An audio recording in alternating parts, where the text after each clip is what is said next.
شروع اللہ کے نام سے جو سب پر مہربان ہے، بہت مہربان ہے۔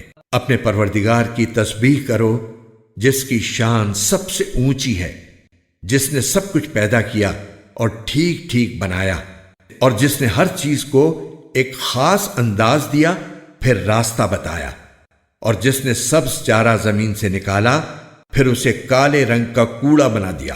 اے پیغمبر، ہم تمہیں پڑھائیں گے پھر تم بھولو گے نہیں، سوائے اس کے جسے اللہ چاہے۔ یقین رکھو وہ کھلی ہوئی چیزوں کو بھی جانتا ہے اور ان چیزوں کو بھی جو چھپی ہوئی ہیں، اور ہم تمہیں آسان شریعت پر چلنے کے لیے سہولت دیں گے، لہذا تم نصیحت کیے جاؤ اگر نصیحت کا فائدہ ہو۔ جس کے دل میں اللہ کا خوف ہوگا وہ نصیحت مانے گا، اور اس سے دور وہ رہے گا جو بڑا بدبخت ہوگا، جو سب سے بڑی آگ میں داخل ہوگا، پھر اس آگ میں نہ مرے گا اور نہ جیے گا۔ فلاح اس نے پائی ہے جس نے پاکیزگی اختیار کی اور اپنے پروردگار کا نام لیا اور نماز پڑھی، لیکن تم لوگ دنیاوی زندگی کو مقدم رکھتے ہو، حالانکہ آخرت کہیں زیادہ بہتر اور کہیں زیادہ پائیدار ہے۔ یہ بات یقیناً پچھلے آسمانی صحیفوں میں بھی درج ہے، ابراہیم اور موسیٰ کے صحیفوں میں۔